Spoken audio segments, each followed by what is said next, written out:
Hello, and welcome to another episode of The Aftermath. My name is Ian, and I am joined, as always, by Dylan. It's me. And Ethan. It's him. So, I say always, but sometimes you're not on the podcast, so I'm like, I don't... School started, so I have no time. I mean, as far as they're Zero concerned, free time. it might as well be always. That's the only time they ever hear from you is every Friday. Free rosary time. Right. What?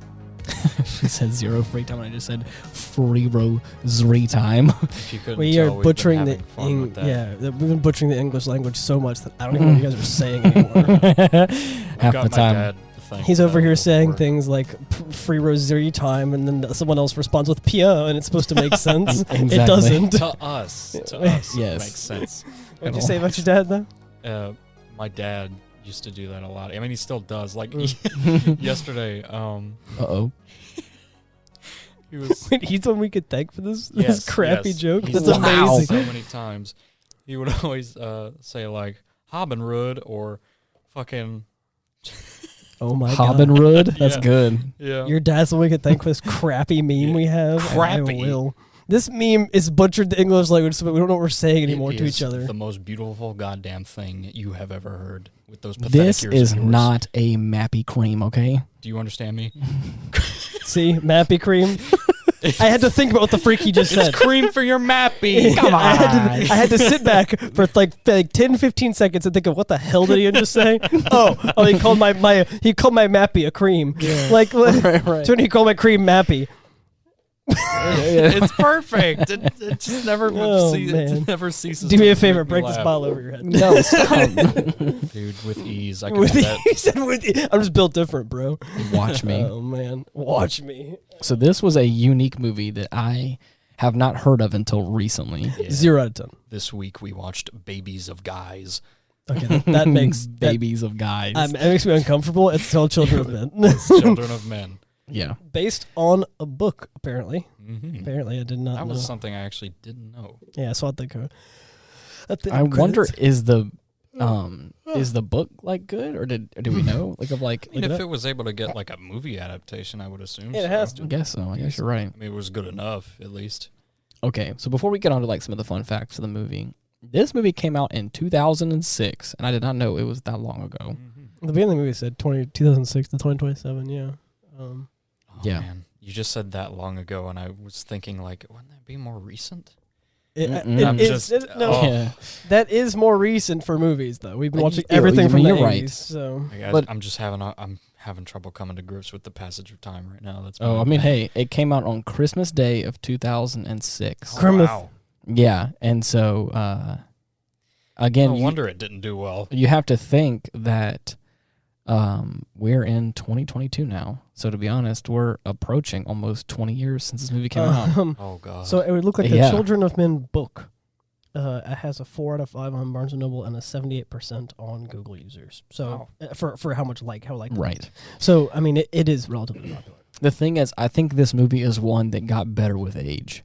yeah. It looks like the Rotten Tomato score is like pretty high. Like I know we don't go by reviews of other people on this platform of this podcast, but like it looks like it's doing good. Like as like right now, as of like what I'm looking on like Google right now. But I was saying it. I said before the podcast started, I don't think the movie did very good because the budget of the movie was $76 million. Oh wow. And the box office, which usually I think is like the first week or first few weeks, I can't remember what it is, was $70.5 million. So they actually like lost money technically, or how they would look at it. They've lost money. Did they lose it in like the grand scheme of things? Probably not. But I mean, you know, as far as like successful movies go, a lot of times you don't want to see a disparity between those numbers or an equal number of those. I think my favorite. Oh my God! thing- Wait, the book starts. It opens with the first entry in the diary dated in 2021. No wow. way. I'm not joking. This Yeah. shit happened last year. Yeah. Yep.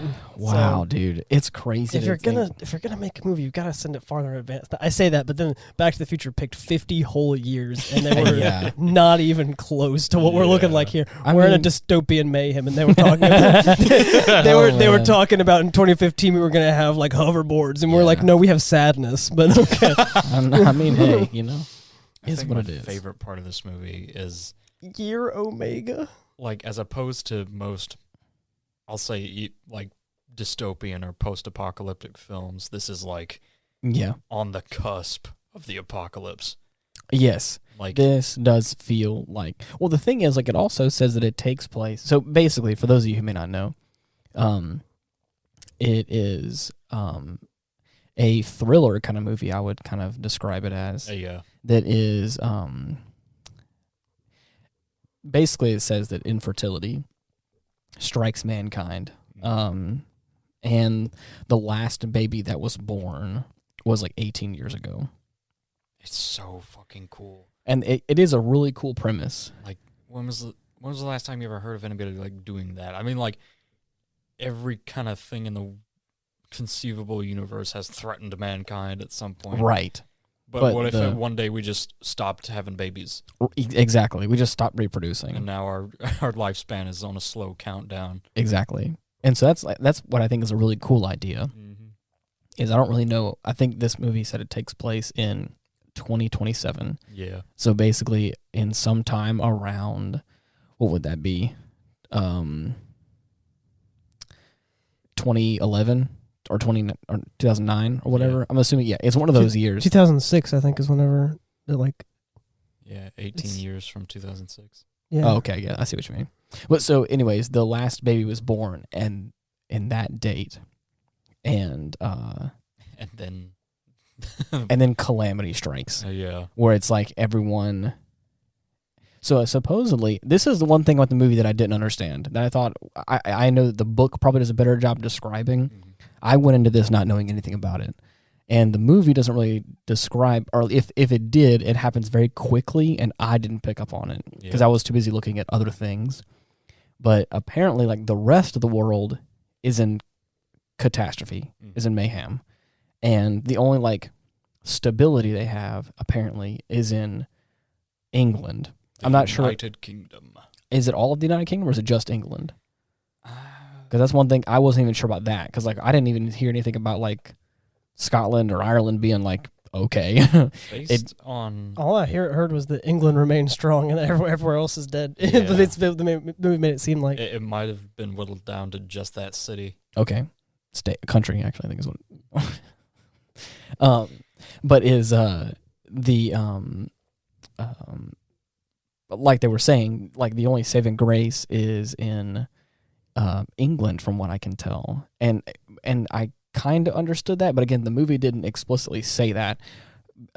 So the reason why I was confused about it is because there's like refugees trying to get into England, or there's like refugee camps in England where it's like kind of all ran down. And it just kind of feels like they're like shipping these people around, and they're like being very aggressive towards them, and like sometimes just outright killing them for what feels like no reason. Yeah. And so it's like, it kind of is like a little confusing at times where like I know the plot of the movie. I know what we're getting to, but it's like, why are we, I don't know, like killing off these innocent people? Right, yeah. But I know it's probably because, when I think about it now after the fact, it's probably because like they are a strong, stable country and some in some idea. So it's like they have to kind of keep the peace to some degree, but it just kind of feels like senseless killing sometimes. You have these people that look like they're like third world country almost looking people, but I know they're not, though. Where they're like all down on their luck, and they're just trying to survive is what it feels like, and then they're just getting like killed off by the army. And I was like, okay, we're in like this point where like no one can like make any more children, and you're just over here just like willy-nilly killing people for the hell of it. Yeah, is what it feels like. And I know they're, like I said, I know it's probably keeping the peace, but it doesn't come across that way. It very much feels like a just killing because they can. So, but anyways, you said you had a favorite part in the movie? My favorite part would probably be whenever they're walking out of the building with the baby. And everyone's like, holy crap. Yeah, the friggin' ceasefire. Oh my God, yeah. That is crazy. I'll be honest, I wasn't the biggest fan of the movie. I mean, again, once I told you guys, once I found out that it was a film adaptation of a book, I realized all the problems I have with this movie are easily now explained. Like, they tried to tell a story, and the book probably spent a lot longer on a lot of things and told the story better than a movie ever could. Yeah. So a lot of my issues with the movie are kind of just gone. The pacing was not really off, but the issue was you never knew when you were going to get any answers to your questions, and almost all of your questions at the end of the movie are left unanswered. So you don't know if that's intentional or not, and so you feel like this whole movie you're always confused, Yeah. And so I wasn't really the biggest fan of what's going on. It didn't take long to tell you that the mass infertility, is what caused it. Like you learn in the first 5 minutes or less of the movie, that infertility is what caused it. The difference between the book and the movie, from what I found, is that in the book, all men's sperm count drops to 0, and so men are all sterile. Really? I didn't know that. See, it was never talked about. In the movie, it says that all women were infertile. It switches the loop. Because in the movie, it says all women went infertile. And it does to say in the movie as well that women who were pregnant started having an increasingly high amount of miscarriages until eventually they all were fertile. Were infertile. Right. And so the difference between the book and the movie is slight because neither of them explain what happened. Neither of them say if it was if it was aliens or if it was some kind of STD or infection that happened. There's they don't explain that. There's things in the movie that could like nod to it, but it's all like normal life stuff. Sometimes it's like repent because you have sinned, and therefore it says divine punishment and disease could potentially have caused it. But if you look it up, you still don't get it. There is no answer. It wasn't provided. You never learn who the Human Project are or if they exist until the absolute end of the second. You just know that they're the people who are looking for the solution to the problem, and you have to extrapolate that from what the movie says. It doesn't tell you that. Is that like, I'm also kind of confused about like, is there? So I'm assuming the English government aren't part of that. No, again, the movie doesn't tell you that. I know, but you have to extrapolate that on your own. They are an entity aside from the government looking for solutions. The government doesn't like them. But what I'm saying is that like that's what I'm talking about. Is in the movie they're talking about this humanity project, and it's like, in my mind, it's like I don't know why all of mankind wouldn't want to band together on the same bandwagon of like. Yeah. We're all infertile. Let's find out why.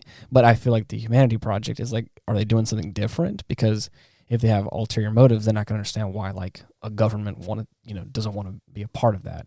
But it's also like, where are they coming from? Is that like, are they coming from America? Are they coming from, again, just across the I don't want to say the pond because that's usually America, but I'm talking about across the way. Is it coming from like Ireland and Scotland? Like, just across that way? Like, that's what I'm like. I'm not saying I have to have answers on that kind of stuff, but it just like, it would kind of make, I guess, like rooting for the main characters like a little bit more tangible if I had a really good idea of like what are we doing here, Yeah. But I will say the actors in this movie are really good. Oh yeah, there are some very high paid actors here. Mm-hmm. Michael Caine made an appearance, and his character was the only character I liked. And then Dylan didn't even recognize him. Not at first, no. Yeah, but in his defense, he doesn't look like Michael Caine normally. Yeah, he had long hair, and he definitely looked like a stoner. And then lo and behold, I was right.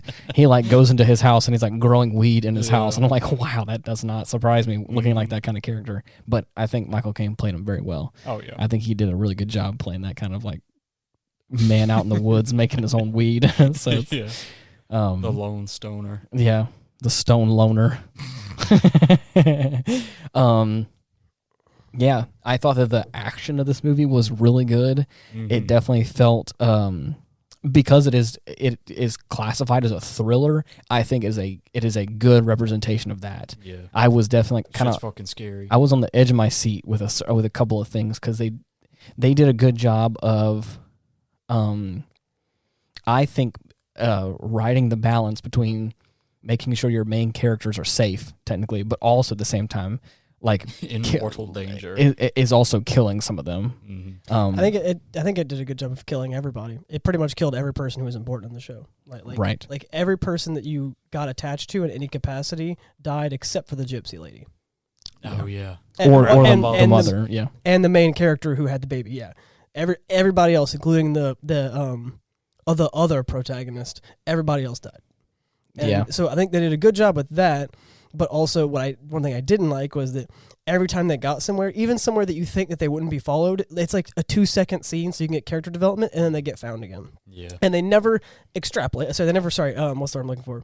They never say how they got found. It's just like, you just got found again, and so you don't feel like you have enough time to get to know the characters at all. Sometimes they did because it seems like they like have like monitor like surveillance on everything, is what it feels like. So. Yeah, like every time you got a scene where like you think that these people are you're finally gonna get some character development and stuff, it's like, oh no, like the baby's delivered. Okay, we have to leave now because people are shooting again, and then this person turned on you again. And I get why, because this is a point in time where everybody's against everybody because everyone's stressed out. Tensions are just too high. Mm-hmm. Everyone's seen as the enemy. There isn't enough stuff to go around, so they don't want these illegal immigrants. They're just straight up like murdering them to try and express some kind of rule. Who knows? It's never elaborated on. Because that's the thing is, like, in that moment, whenever they're like, whenever there's an uprising in this refugee camp, it just feels like a lot of senseless killing. I mean, like I said, I'm not sure what's going on or why that is. I think they're just trying to express some kind of control. I guess so, but that's they're just the only thing that makes sense. There's refugees with guns, and there's ones like cowering in fear, and it's like they're just running in there killing all of them. And I'm like, damn guys, like chill out. But I know like that's not. I think they're just trying to express some kind of control because the refugees are the only people they can really control, and as is they have to have the control in their opinion, because the government has mandated testing for everybody for your reproductive organs. Like it says in the I looked it up in the book. It says twice a year.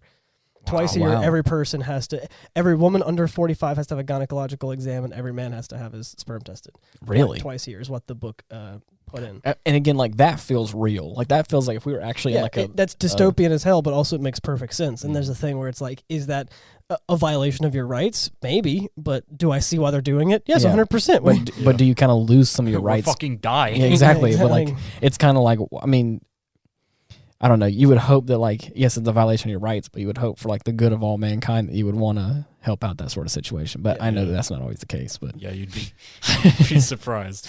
But the thing is, like, that's the other thing I don't really like about the whole. I don't want no one to look at my pee-pee. Exactly. It's like the help of all mankind, and I'm like, I don't think anybody understands that part. So like a lot of parts of the movie, I don't think that they make any sense because like everyone argue about over what to do with this girl's kid. It's like, do you guys understand that, like, that everybody is going to protect her because she's the only person that can have kids right now? Right. And so the main character was right. Like, and you see it in the scene whenever all the army stops shooting at people. You see that he was right in that she needs medical care. If absolutely anything goes even slightly awry and her delivering her kid, she's screwed. The only chance for humanity is dead, and so is her baby. Because there's no doctor there to do a C-section. If it comes, and I'm not saying that's common. Women for thousands of years have been delivering baby without the help of doctors. Totally possible. But if there's a problem, all of humanity's screwed. All because what? You guys had some political agenda? Makes no sense. The thing is, like I feel like it's one of those moments where I think the movie did like a pretty good. I did an okay job of like, I think understand like making it real the problem. I think that is one of those defining moments in humanity where I feel like we would all band together for a common goal until it wasn't beneficial for everyone anymore. You know what I mean? It's like I feel like that is one of those moments where if you were to come out and say, I'm pregnant with the only living child left, it's like, oh, like now we have to protect this woman. We have to protect her child. Yeah, everybody set your bullshit aside for a second. Yes, but then like once the child is born and then like once she grows up, and then potentially we have like the new like normal of potentially having more children in the future, then I would feel like the fighting would start back again. You know what I mean? Mm-hmm. Like I feel like that feels more natural to humanity. It's like there's moments when I say everyone, I think the majority would be able to take care of her, especially people in like governmental power would probably do that. And then of course make it political later, obviously.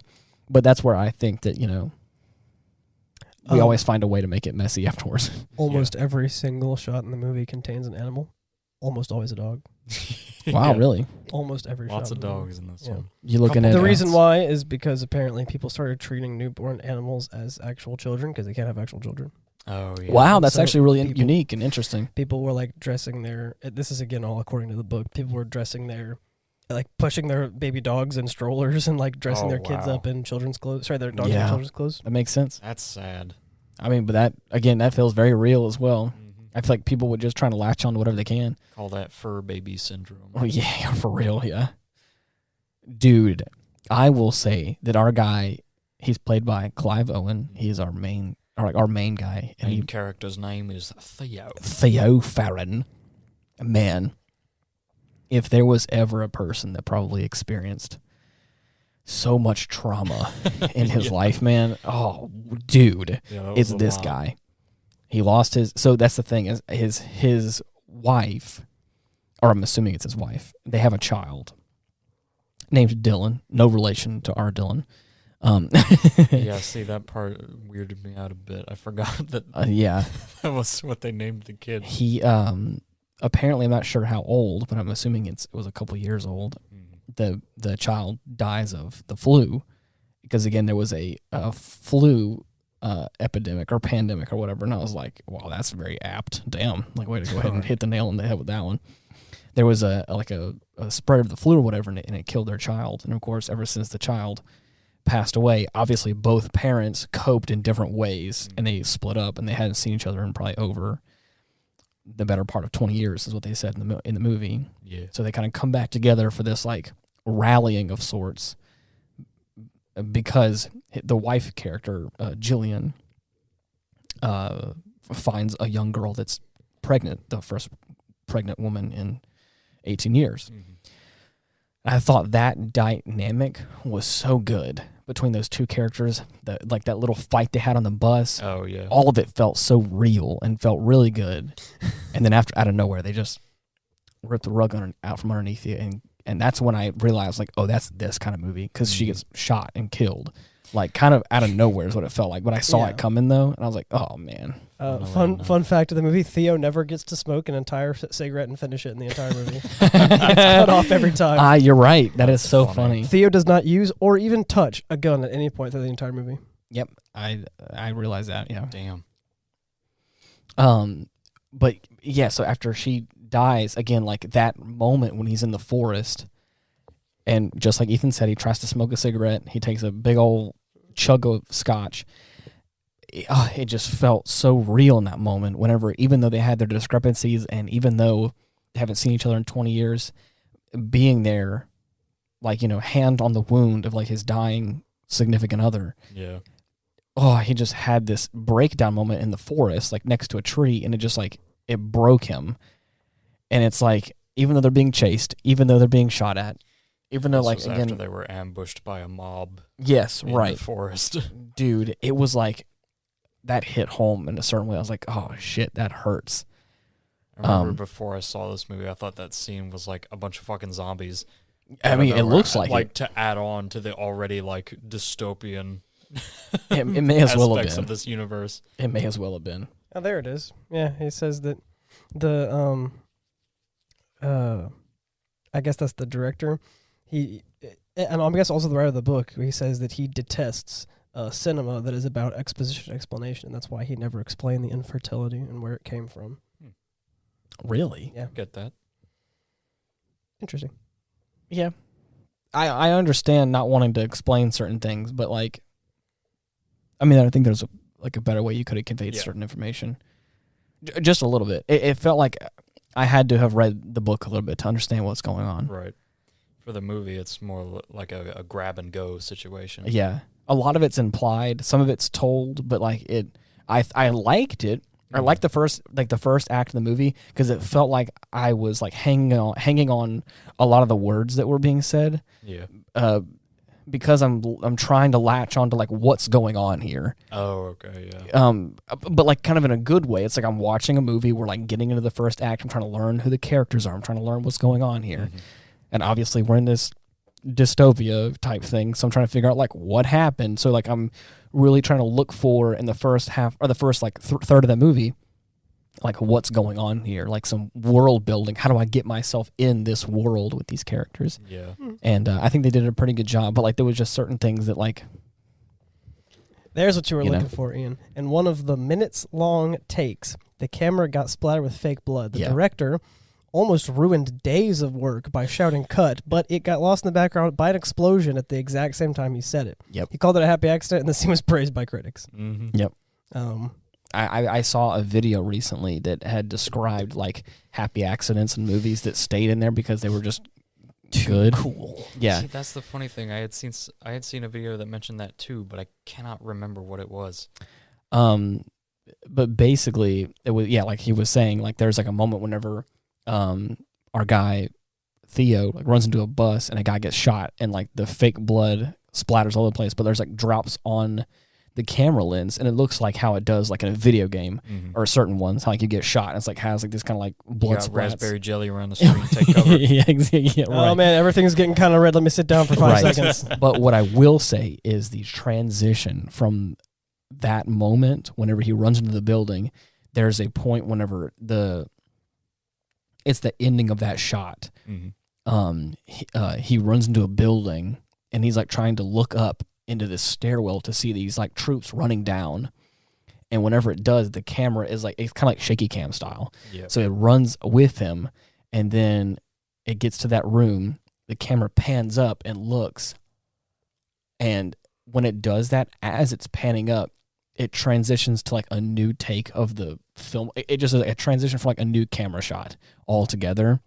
And so, and in that shot, they fade out the blood on the camera and it's almost unrecognizable and it's so good. Yeah, I noticed that. Yeah. It's really hard to It's very good. really hard to tell that they did it, but the blood's like gone suddenly. Right. Yeah. All in all, I think this was a really good movie and I liked it. Like I said, it just was. I was just a little lost at times because it just felt like so. It felt like a thriller movie. It felt like I was on the edge of my seat. So much is going on. So much is happening. It's so like chaotic, like you would imagine it would be. Yeah. But then there was like a certain point when like we're kind of getting like 2/3, almost 3/4 of the movie. I'm like, oh man, like I want some answers as to what's going on here. Right. Yeah. So, describe this movie in 3 words. Oh gosh. No, you first, Dylan. No, Oh you. my no, please. baby. Oh my baby. Sterile gunfight. I'm finna bust. Oh my god. It's not he's gonna do anything. It's not. Yeah, it's Oh shit. That's we're good. shooting blanks here, but Yeah. whatever. Right. Yeah. Wow. Yeah. I'll be honest, I wasn't a fan. It was a decent movie. It was a good watch. 5 out of 10. But I'm not. Wow, I that's wasn't funny. I wasn't really a big fan. Yeah. I just. And again, part of it is attributed to the fact that, like I said, it's a movie based on a book, and I'm sure the book told the story better. And some things are better as a book, like for instance, his desire to not say exactly why the world is infertile, like that works better in a book. You know, whenever you're reading a book and you're trying to kind of think about what the book is trying to tell you, and like what the writer, in a way, this is a fiction, but also he's like a creative nonfiction kind of thing. Yeah. Where like he's trying to like explain to you, like he's telling a story and you're trying to figure out something, you know. And I think that works better in a book. In a movie, though, even though I get what he's saying about not liking exposition films that just answer all your questions, I think that for film that works a bit better. Yeah. I think watching a short film, because it's only like a few hours of your life, it either has to have a sequel that eventually answers your questions, Right. or it has to answer your questions. Otherwise, you just don't feel like you got any. It doesn't feel like it did its job. Well, and then another in the situation of this movie, it's like I think that it's okay to have some questions that weren't answered.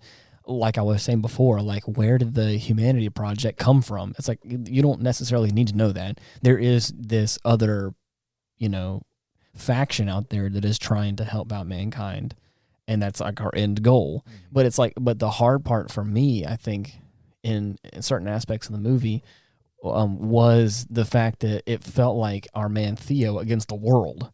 Yeah. And so, and it's like, it was never like, I felt like in certain aspects, Theo never had a chance to communicate with other people, like on the same level.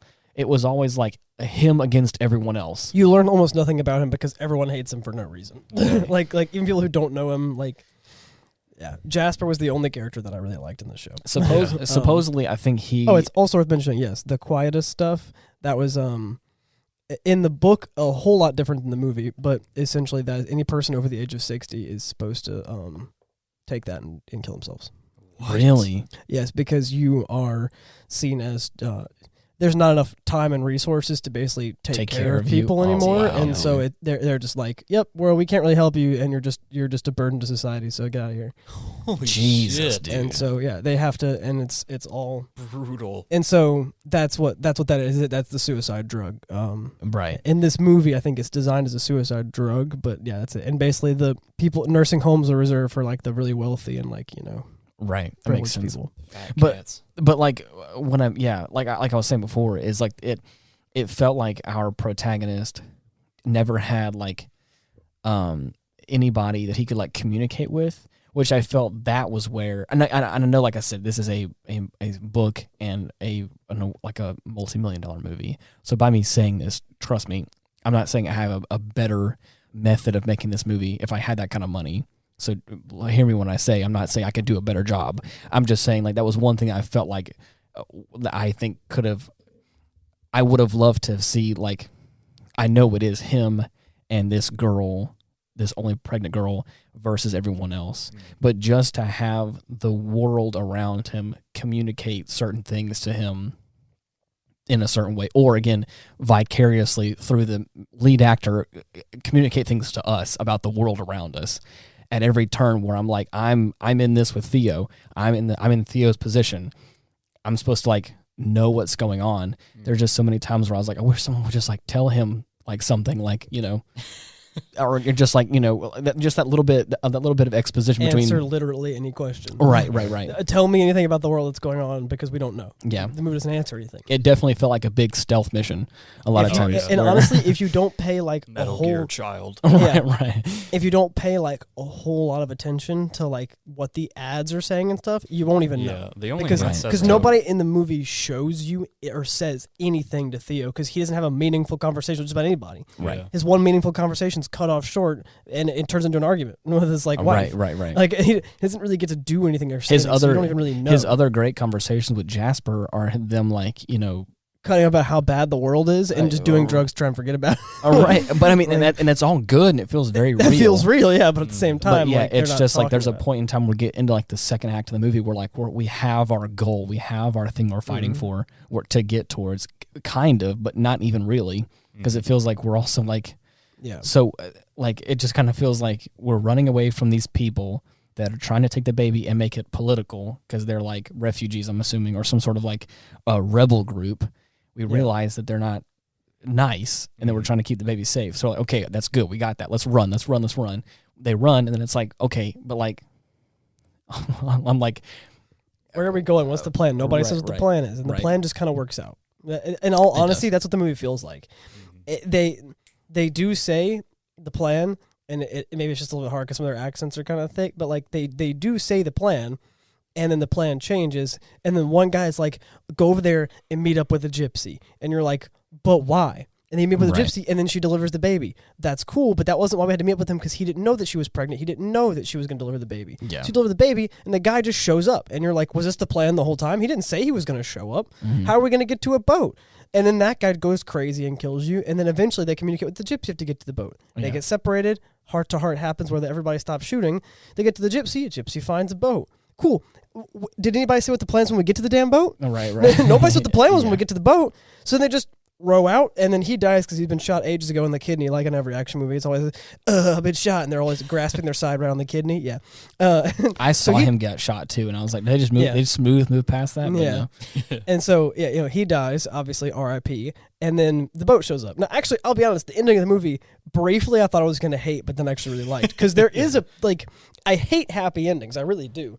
But there's a point where you can't have an ending be too sad. And I really thought when it was zooming out that she was going to be there with her baby. He just died bleeding out. And the humanity project isn't real and she's just going to starve on the boat and die. Right. Legit. That's what it feels like. It started zooming out like the boat's not going to come, and I was like, you cannot tell me this movie's going to end after all of that. Yes. That's it just, stupid. That would feel like the biggest blue ball of the whole thing. Is like, I've spent that would almost make it right now I call it a 5 out of 10. I'm not a fan of this movie that much. Like Right, it was a right, good right. watch. I don't know if I'd really watch it again. I might watch it again. It was all right. Like I'm not going to say I don't like it that much. Yeah. But like if that was the ending, it would be a 0 out of 10. It would be an absolute journey for literally nothing. Yeah. At least with this, it pays off. And he even said, the guy, when I was reading my little fun facts, he even said that he wanted the movie to feel like the end of the movie isn't the end. He wanted it to feel like it was the beginning of a story. And he ended the movie with the boat showing up, which is the beginning of the real story. I'm guessing that they're trying to help her and research what happened. Yeah. Right. That's really cool. That's a good ending. But if it ended on them just zooming out and just credits rolled, I'd be like, so everything's fake, right? Everything's fake. Right, Moon's right. haunted. Yeah, all right, moon's fine. fake. Yeah. And so, but yeah, the boat shows up, and so your main character died. I think that is the perfect, like, not really perfect, actually. It's a little bit, like, heavy, but I'm okay with that. I still like it. I think it's a good ending where everybody dies up to this point, including, like, even if the main character didn't die, like, or the other main character didn't die, I would still probably call it a pretty good movie. Because, like, the only guy that made it was, like, the last two. And that, like, but and the that's, fact that he died just sends it over the edge for me, where it's like, she managed to make it here, but literally everybody helping her died. Right. She had her baby. Her baby's a girl, so there actually was a chance for humanity. Because it was a boy, it was going to be a lot harder to work this out. Right. A lot harder to work all this out. But like that's the thing is like it. I think like substantially the movie is shot very well. There's beautiful cinematics. Oh, yeah. The color is nice. Like all the actors do a really great job of it. The practical effects of these explosions, like all that shit, all of it looks so good. And again, the like it's like, and again, even like you said before, the fact that like lead characters are dying off, I'm not even that opposed to it because I think it's done in a very good job. It was just some of that like little bit of like what is going on in the bigger picture that I'm missing out here, that I feel like it felt like it definitely felt like there was a I don't want to say like a prequel movie, but like there is like it felt like there was something there that like I needed to know something going into this a little bit. But see, that's the part I kind of like about this movie is how any hint of what state the world is in like the background, like the ads, what people are doing, like just in this world. Right. And again, we've talked about this before. There's like certain things about storytelling that I like that I know that not a lot of storytellers or filmmakers like to do. Is that famous conversation that you and I had, Dylan, where it was like what I talked about. I had this epiphany moment when it came to Shadow of the Colossus. Oh yeah. And I won't get into that whole discussion again, but to briefly touch on it, there's a game called Shadow of the Colossus that like doesn't tell you any kind of exposition about what happens in the world previous to you starting the game. And like even whenever you're playing the game, they don't really tell you anything about like why you're here or what's going on. It just kind of is. You're supposed to just be in this world. You're there to do one thing and one thing only. And that's kill Colossus. Yes. But here's the thing. I think the difference between that game and this movie is that game executes it really well, where you learn you learn what you're trying to learn through the game. Right.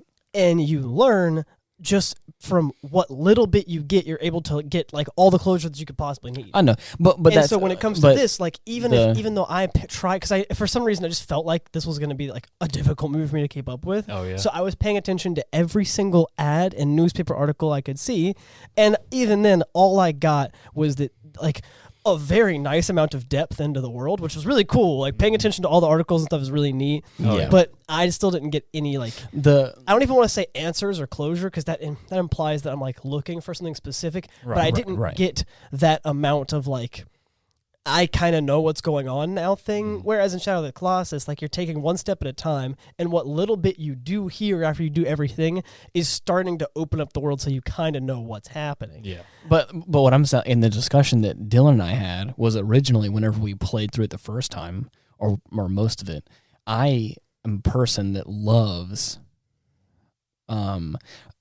expansive world like definition, like what's going on in the world around us. It was more so that I was centering in like, because in Shadow of the Colossus, my favorite aspect of that game is the Forbidden Lands, like this sealed off area of a continent, the area that you're nobody goes to anymore. Yeah. Right. You're not allowed to touch that, and that's what all these colossi are. It is are. forbidden.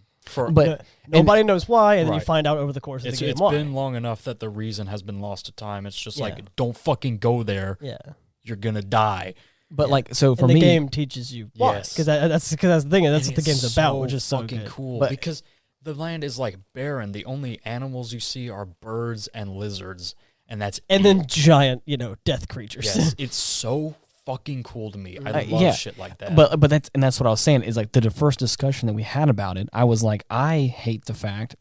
I initially hated the fact that there was no definition for me as to what's going on. Mm-hmm. Like, again, it's like, why, how did I get here kind of thing? Or like, why am I here? I think it's like they kind of describe some of that, but it's like the girl you're trying to save, I don't know what happened to her. The most you get about her is that she just had a cursed fate and she was sacrificed. Yeah, listen, the game tells you when you first launch the game that why you're there and what's going on. You know that this girl's dead. However she died, you're not sure. She's dead. You know that Dorman can save her, and Dorman says, "Okay, you want to save her? I can save her, but you got to help me kill the Colossi." I know, and that's what I'm saying. It's because it's only from like the perspective of the main character Wander, and not like the whole world. It doesn't go into like the backstory of like where he comes from. But the point that I'm trying to make here is I'm not trying to say I feel that way anymore. Mm-hmm. The point I'm trying to make is that I feel differently about the game now whenever I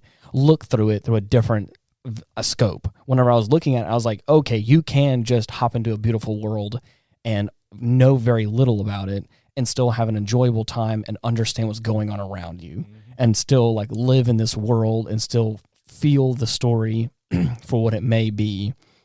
And I was more okay with that idea when I went through it like a second time. Because I was like, at first I was like, I don't like this. I don't know what's going on. I don't know what to root for except for just to save this girl. But why? What does it matter? Because again, I don't know who I am as a character in the game. Yeah.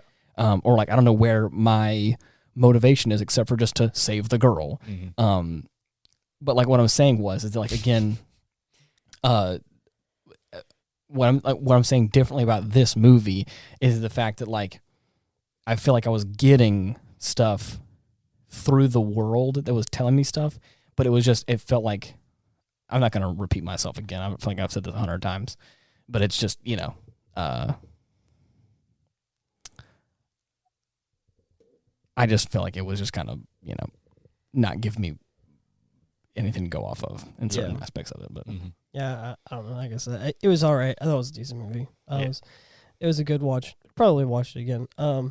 But if other people were like, no, I hated it, I totally get why. Right. I think that this makes me want to read the book though, because I guarantee the book's probably actually really good. Mm-hmm. And so I'm actually really interested to try and read the book now. Right. Because like I said, I feel like the storytelling would work better in the format of a book. Yeah. And a film adaptation was bold and was very well executed, I would say. Oh yeah. But I don't think Beautiful movie. But the problem is like it was bold and well executed. But that being said, it wasn't. That doesn't mean that it was successful as a movie or it would be successful. It was as a movie. Nice. Because it wasn't like kind of successful or like not really. The box office says a little differently. So it wasn't. Okay, so that's what I was trying to say before I made that claim. I wanted to say I wouldn't think that this was a successful. If we go by the numbers that Wikipedia says, the movie lost $5.5 million. Yeah. And so like I think that as a book, like I said, it was a really good adaptation of a book, but like I don't think that would be a successful movie. So I'm not very surprised that that's the case. Right. So I mean, I made the joke of. I really like the concept though, as far as like, this is so probably cool. an A1 concept for a dystopia. Yeah, like it's awesome. Like when it comes to dystopia, it's like it's always, the normal things like a totalitarian regime or something.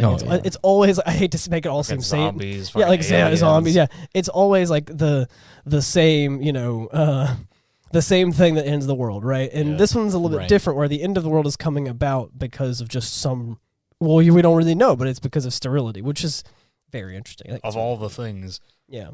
It always feels like us against them, but this feels like it's just us. This is totally us against us. Yeah, we're trying to figure out what happened, and we're just infighting because we don't know what else to do. I made the joke at the top of the movie. There's a scene that happens whenever our main character is getting off of a bus, and everyone's like locked off, and there's just like these police officers and security troops everywhere. And I was like, you didn't tell me we're gonna watch Half-Life, Dylan. Yeah. And he was like, oh, did I even think about that? Like Half-Life 2 specifically. Yeah. It's got that same. Half-Life 2, I've never not played it, but it has that same vibe of like dystopia. Like walking through City 17. Yeah, and there's like people that are quarantined in this like in these cages or whatever, and it just feels so much like that. Yeah. So, which I think is a really cool premise as well. Seeing like a Half-Life 2 movie kind of thing, like same sort of thing, would be really interesting. Yeah. But yeah. Who's everyone's favorite character? I already said Jasper. I pretty much didn't like any other character in the entire movie. I liked the guy. Oh, what was his name?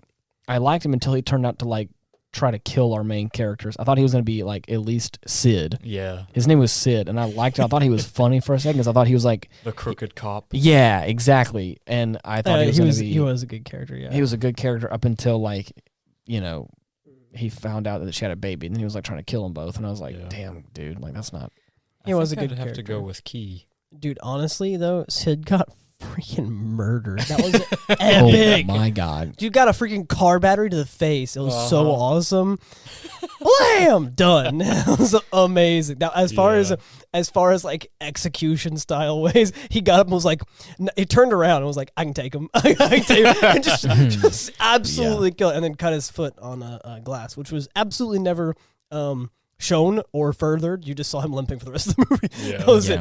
There was no further, like he just cut his foot, and you have to have recognized that. Well, at that point in the time, everyone knew that he was going to probably die anyways at the end of the movie. So yeah, I don't know. I felt like I was a little surprised that he died. I mean, I knew he was going to get shot and he was banged up for sure, but I was a little surprised they decided to make it he died because I thought they killed enough characters off. I was talking about from like the movie creators' perspective. They're like, I just don't worry about like him cutting his foot again. Like we're going to kill him off by the end of the movie. It's fine. Yeah, like don't worry about showing them that he cut his foot. He's going to die. It's fine. Right. That'll be the least of their problems whenever he gets shot in the kidney. Right. Why the kidney? Because I felt like it. Right.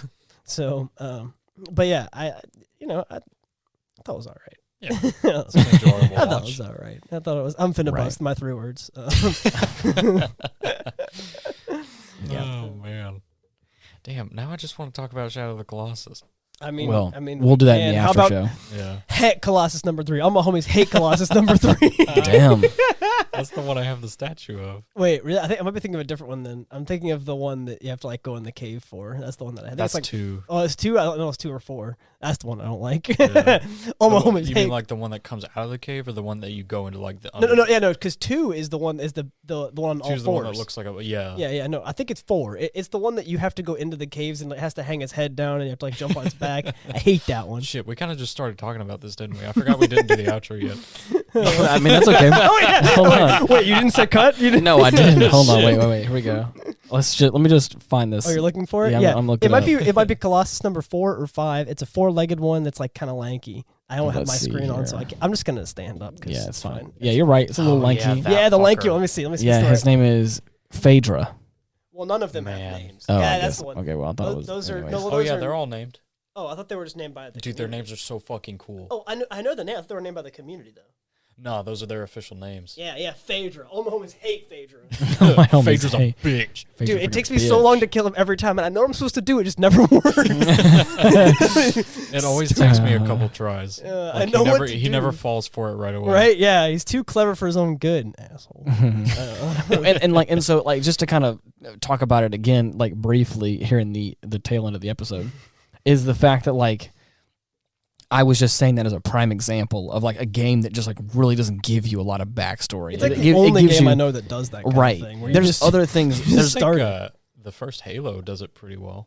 yeah. The first Halo definitely is akin to that. I can see that. yeah, but the thing, I did like have the a lot whole, of questions that I thought I just missed things, and you were like, "No, it's kind of No, just that's just how it is. you just kind of know that you have to do these things." And I was like, "That's an interesting concept," Right. Which is probably why the first Halo was so popular and why I liked it so much as well. Right. There's just no real info. It's just you are Chast or Meef. Get Yep. to it. That's Oh yeah. and But but the thing I was talking about is that like I was coming from the first time talking about it. I was coming from a place of like I don't like the fact. Yeah, you had a different mindset about it. I had a very different mindset about it, and I still kind of feel this way about certain movies and also games. It's like I come from a place where my two favorite things, and this is the discussion I had initially with Dylan on the podcast as well, was that like my two big mainstays, my pillars of who I am as a nerd is Star Wars and as a geek and Lord of the Rings, which is like both of those are like at this point ad nauseum. Like there just is like so much. There's a shit. There's so much expanded lore, and I love that about it. I love that like the community has done a lot. I love that like the creators of it have done a lot. I love that it is this huge living and breathing world that is all just created and made up by people in this world, and I think that is so awesome and fascinating. And it is cool. And someone decided to like. And it is cool, but what if you had none of that? Go kill a giant. No, that's not what I'm saying. Like I appreciate both sides of the spectrum here, where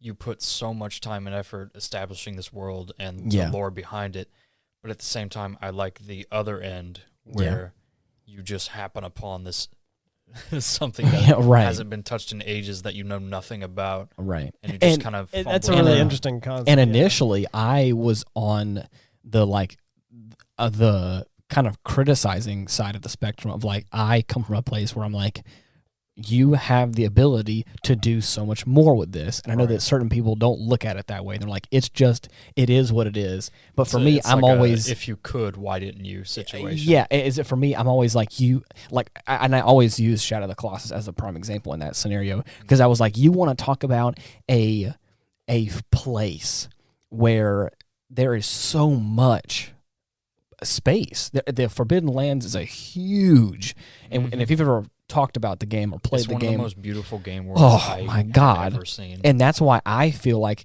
my mindset towards it originally was, this is failed potential. That's what I thought about it. I was like, this is great, but I would have loved little things inside the world that felt like it was alive, or felt like it was going to tell me a story about what came before. Right. That was my whole mindset about it. I was like, if this is the Forbidden Lands that hasn't been touched in years, I would have loved to see, like, were there people here before this? Like, if no one has been here, like, has no one ever been here? Like, that kind of stuff is like, and I feel like you never really get that kind of side of the story. Like, there's nothing really in the world that like really expands upon that kind of stuff, which is okay. And I'm able to look at it in a different way now, and I'm like, I can appreciate it for what it is as well now.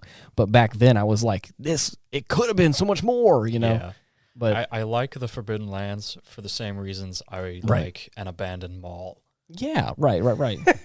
It's like, I like the idea that the Colossi for you are just security guards that have been asleep for 20 years. Well, no, I mean, just in the sense that they say Jim still wanders these halls 20 years later. If you take his cigar, he's going to wake up and throw a beer at you. It was the best example I could think to compare the two with, because... Yeah, you're right. This is a place that once was lived in. Yes. You're right. And that's like what Machu Picchu. Exactly. Bruh. Machu Picchu bottom text. But see, even in that regard, like that's the thing I was talking about whenever I was I was again kind of more angry about it. It's a long episode. I mean, it's okay. The thing that I was more angry about was the fact that like I felt like I would have loved to have had something in the world, because again, I'm also coming from a place where like I love Oblivion and Skyrim, and other like RPGs where like there is no games that contain fully readable books. Yes, and there are small you books. Can right, but you can also. But again, I'm talking about the aspects of the game where like you can go into like a shack in the woods somewhere, and there are items strewn about that, if you look at it and really think about it, is telling a story about like there is stuff happening, like, you know, like in Skyrim or in Oblivion. Those are my references, obviously. Yeah. There are items strewn about where it's like, oh, someone got killed here, or like there's evidence of someone making food here, or like that kind of stuff. Where it's like the sense that the world is alive with or without you. Right. And it definitely just feels like this is an abandoned wasteland. And it's like, and when I say vast isn't even a big enough word to describe some of fucking PS2 game. Yes, some of the That's the best part, is this game fit on a little like tiny memory card Oh, yeah. on a PS2. Gosh, what a good game. Is that like whenever I say that like the world, there are big plains. Hit my headset on my mic by accident. There is this like expansive plain of land that just goes on for what feels like forever sometimes. And you're on this horse and it's like, man, there just is so much happening. And like I said, I had the wrong mindset before where I was like, there could have been so much here. But and it's then like you experienced the magic of the Colossus. Oh yeah, but I think it's also the game should have been called. I loosened up my strictness of it. I still feel like there could have been more, but I'm also more in the camp of like it's okay to like live and experience this world and not know anything about it and just be there. And it's because we've watched movies and I've seen things before where it's like it's fun to just be here. Mm-hmm. It's fun to just reside here. I'm just happy to be here. Whereas before, like I said, I was coming with a very much like, I want this, I'm expecting this expansive world design instead of like, I just want to reside here for a minute. It's a nice little getaway trip for me every now and then. I still have my preconceived ideas of like what I feel like it should be or what I feel like it could be. Right. But again, I'm just a different storyteller than I think some people. So I think that's why I was kind of probably a little harsh in the movie for that matter, but that's okay though. Well, I straight up said I didn't like the movie, so this is probably if that's any indication. This is like movie number 2 that I haven't liked on the podcast. Right. R.I.P. Alien. Suck. Ouch. It didn't suck. I just didn't like it. I know, it's all right. Oh, man. What was the movie recently we watched where I hated the ending of it? It ended and I was like, I hate that. Oh, I might not have been on the episode because I didn't hate the movie. There was a point where like the ending happened and I was like, that's it? Oh no, I hate that. Shit, I don't remember. I forgot what it was. I remember we watched something and I was like, oh shit, screw that. I hate that. Anybody out there, post in the comments. You know what it is. Right. Here's an interesting perspective on movies while we're just randomly talking at the end of the cast. Not us, the creators. In Spider-Man 2002, Peter has a radioactive spider bite the size of a golf ball, but instead of going to the doctor, he just decides to sleep it off. This is because Peter lives in America. Oh, man, how good. Yeah, that's how that works around. Wow. Oh, man. He just decides to sleep it off. I mean, that's so funny. I mean, at least it didn't call 911 about it, right? Yeah, I guess you're right. To be fair, of all the things to call 911 about, like, I could complain about a lot, but a radioactive spider bite? Yeah, dude. Get in, loser. We're going to the hospital. Let's go, buddy. Yeah, that's a certified loser moment. You could tell me the story on the way there. Oh, yeah. I might think you're crazy, but if you're like, I got bit by a radioactive spider, there's always that pause where it's like, I got bit by a radioactive spider. You want me to take you to the hospital for that? Oh, yeah. It's like 5 seconds. I'm like, you want me to take it? Because I expect you to keep talking. You don't. So I'm like, you want me to take you to the hospital for that? They're always like, yeah, I want to go to this hospital. I'm like, no, all right, hop in. I'm like, listen, if that's all you've got is like you're hearing voices. Okay. Okay. You want me to take you to the hospital? That's it, yeah. Oh, okay, yeah. Like, hop in, man. That's, I guess, like, I love every time, like, I love how it seems like, I stopped trying to convince these people whether or not they need to go to the hospital because honestly, I'm not paid enough for that. I just love how it work, man. I love how it sounds like all your patients don't know how to end a sentence. They don't. So nobody in the city can finish a sentence. So sorry, you called 911. Yeah, I got shot by a gun. No, like, I'm not joking. Okay, but where? They don't. So and? I was telling one dude the other day, like, I show up and I always say, hey, what's going on today? And if sometimes I don't get an answer at all from anybody in the room. And then, legitimately, I've been like, well, frick. Crowd.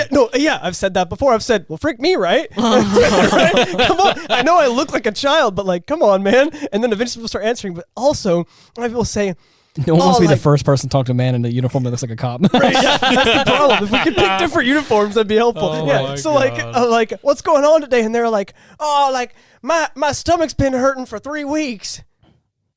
And I sit there and I'm like, Oh, that's it? There's no nice way to say this, but and what made you call 911 today? What made what made this a critical 911 emergency at this moment? Because for 3 weeks, you should have called 2.5 weeks ago. Right. Or hear me out. You should have gone to the hospital. Yeah. Oh yeah. Or you could have a doctor, but none of them have doctors, right? I stopped asking people when's the last time they went to their doctor. I just asked them when's the last time they went to the hospital. Nice. I had one person the other day that this is the last story I'll tell. I had one person the other day that had the grippy socks on, the hospital grippy socks. Yeah. And so we were having a conversation and we were getting nowhere because she wasn't finishing her sentences.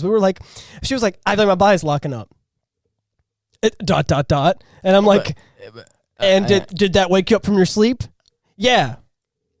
Come on, man. Has this ever happened before? Yeah, I'm trying to ask open-ended questions, but then I do, and you don't get me anywhere. Right. And then I look at her socks, and I was it's like a bad text message with oh, yeah, it's a dry texter. Yeah, right. If you're a dry texter, with all due respect, frick you. Right. And so... Just like a bad movie, and there's no exposition here. Yeah, exactly. There's no dialogue. I need exposition, man. Right. And so I was sitting there, and like my partner was asking questions, but neither of us were getting anywhere. So I felt bad. I kind of interrupted her, and I said, "When's the last time you went to the hospital?" And she was like, "Oh, like 2 days ago." And I was like, "Those fresh socks on, I can tell." No, they're never fresh. Okay, no, of course not. If they're wearing the grippy socks, you can think they've been to the hospital in the last 2 weeks because people around the city they wear the same pair of clothes forever. So oh shit. And so I was like, "When's the last time you went to the hospital, ma'am?" He was like, "Oh, like 3 days ago." I said, "For the same thing or something different?" She said, "Same thing." I said, "Okay, get it." Right. Yeah, all right. And then I looked at the family member. I was like, "Where's her discharge paperwork?" She went to the hospital 3 days ago. Looked at discharge paperwork, figured out what the problem was. That's it. Oh, you just copied the notes verbatim? No, I didn't copy the notes. I had to do a whole report on it. It's totally different. But the problem is I can look at the paperwork and see what the doctor said, which is that there was no problem, right? And so now I can say that, so you're going for the same thing that happened last time. Paperwork here says there was no problem last time. Okay, and everything I've checked looks good, so probably no problem this time. Let's go to the ER. Nice. Every time. Wow. Oh, man. So I was in this fight in the parking lot, and there was a knife involved. And man, my side hurts. That's it. They give me that closure at least that there is a complaint sometimes. I wasn't even going to say. Lines, man. What's the rest of the story got to say? Oh, man. I had one person, I was like, "Where'd you get that cut from? You're bleeding." And they were like, "Where?" I was like, "What are you doing? Why am I you here? mean where? What? It's your body." She's bleeding all over my stretcher, and I'm like, "What the hell?" At that point, I'd be like, "Good day, sir. I'm leaving. I'm out." If you didn't realize you were fucking bleeding, and any obvious piece of your body, you don't deserve to go to the fucking hospital. It was right here on the arm. Are you serious? It was a cut right here on the arm. And on the forearm. The thing is, it'd be one thing if like you got in a wreck or something, and I didn't know what was going on, and then I get like scraped up and bleeding. Or like I bonked my head or something. Right. Like I'm in the middle of an ambulance, and I'm like, "Why are you bleeding?" I'm like, "Dude, I don't even know where I am." Texas, 4th of July. I had those people that have, and Merry this Christmas. is what mom was told that Eric had this, and it probably freaked her the hell out, of course. Right. They have that anterograde amnesia where like they remember who they are and what they are and everything, but they don't know what happened, which basically is retrograde amnesia is whenever you get into an incident, like you hit your head, and then you can't remember anything, right? But you're making new memories perfectly fine, so you're like, you know that this happened. Everything that someone tells you, you can remember because it's all new. But everything before the incident, Anterograde amnesia is the other way around, where you remember who you are in your life and everything. Yeah. But they can tell me their social perfectly well. They can tell me their name and date of birth. I write all their information down, and they're like, "Yo, man, what happened, bro?" Like, where am I? And I'm like, you got in a wreck, you hit your head, you look like you weren't wearing your seatbelt, you flew out the car. And he was like, "Dude, what? Damn, bro, that's crazy. Oh man, is everybody all right?" And I'm like, "Yeah." 5 minutes later, I kid you not, they're like, "Dude, what happened, dude? Man, like what? And like I'm in an ambulance right now, like what happened, bro?" And I'll be honest with you, it's so hard to be nice on those calls. Because after time number 13 of hearing, "Bro, what happened, man?" and being like, "Damn, bro, that's crazy." Yeah. I'll be honest, dude. It stops getting crazy. I'm going to tell you. I can only say, "Damn, bro, that's crazy," so many times until I'll be honest, bro, it's not crazy. And the part I just imagine I'm trying not to get fed up, but they're like, "What happened?" I'm like, "Well, you got in a wreck." I'm like, "Damn, bro, that's sane." And they're like, he's like, "Oh man, what happened?" I'm like, "You flipped from a vehicle." This guy's like experiencing a new life every few minutes, and Ethan's just on a computer, just clickety clacking away, and he's just like, "Dude, what happened? Where am I?" And you're like, "Damn, bro, that's crazy." no. It's like he's every like minute and a half, he's re-experiencing the same things, and he just gets increasingly more of an asshole response every time because typey, and he's like, the answers get less and less real, so he has to ask more questions. So how did this happen? Damn, that's crazy, bro. I told you once. I've told you 1,000 times. Yeah, and so it goes from me explaining the entirety of the events to me just giving the cliff notes of the events to me just saying moon's haunted. Right? So it's like, what happened, bro? Type. Bad. You moon's were haunted. abducted by aliens. Yeah, like moon's haunted. Type. And then he's like, wait, but like, how'd that happen? I'm like, oh. Maybe I should have just answered it all at once, but I got tired of saying the same thing. So I'm like, you weren't wearing your seatbelt. You took a corner too fast. You flew out the vehicle. Yes, your brother's fine. Your grandmother's on scene. And I'm just like the same thing every time. The thing is, you need to do it in reverse. From now on, if you can ever tell that they're having like interrogate amnesia, just be like, if they're like, whoa, what happened? Just be like, you got in a wreck. It's fine. And he'd be like, okay, cool, whatever. And then as he's starting to come to, expand upon it and give him more. Well, it's not very common, actually. I've only seen it twice so far in my career. Right. And usually what happens is they come, whenever they find, they're like, what happened? You tell them everything that happened, and they start coming back around. They remember everything, and they're good. So you have to tell them the whole story at first. Of course. But like at the same time, there's that part of me that I won't do it because I'll get in trouble. But there's that part of me that wants to be like, dude, you got abducted by aliens. And they're like, wait, really? And I'm like, oh, yeah, man. They were probing the hell out of you when we got there, and then we came in guns blazing, and we brought you back. We're going to the hospital right now. Right. Whoa, that's crazy. Where am I? You're in China. And also, moon's haunted. Like, there's that part of me that wants, but like, I can't. With the Internal Investigation Bureau of extraterrestrial events. Nice. I'm with XCOM. I'm with XCOM. This enemy is now very known, though. Yeah. Right. Oh, man. That's so funny. Anyways, we've gone a little bit too long on this one. Yeah, we are now at 65 minutes. That's a lot of fun. 65, that's one of our longer ones. I mean, it is. We should talk about random garbage more often. Dude, I'm telling you, I could go on for hours. We could crop this into 2 episodes. we could milk this. But the problem is that we have like a solid 40 to 50 minutes that's talking about the movie. So it's like, the problem is, the other episode would make no sense. It'd be a real short one. Anyways. But I mean, we could like splice in a little intro for it. If any of you guys out there listen on Spotify, I know that's the majority of our audience, you can update the app if you haven't yet, but you can go on to the podcast page, and there is a way to give a 5-star review. If you could do that for us, that'd be wonderful. If you do, I'll say you're pretty cool. I'll say you're a neat guy. I thought you were going to pick, I'll say your pretty name. I was like, you're going to get a lot of names you have to say. Yeah. Okay, I'll say them all. But yeah, like I said, it's a new feature that Spotify has. I know that other platforms have it already. Spotify's a little late on the uptake. So if you listen on another podcasting platform of some kind and you have a way to rate us, go ahead and give us a 5-star review or a big old thumbs up, however you want to do that.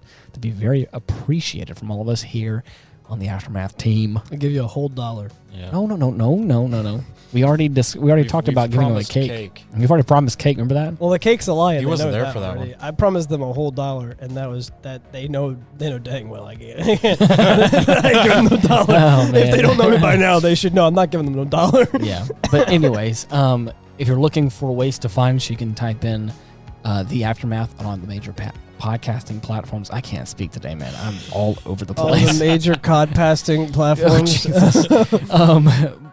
Also, you can look us up, Linktree/Ian Wolf, and you can find all of our social media links and other ways that you can find us on the internet and all that good stuff. But until next week, thank you so much for listening. Nice to see you. Bye-bye. Bye-bye.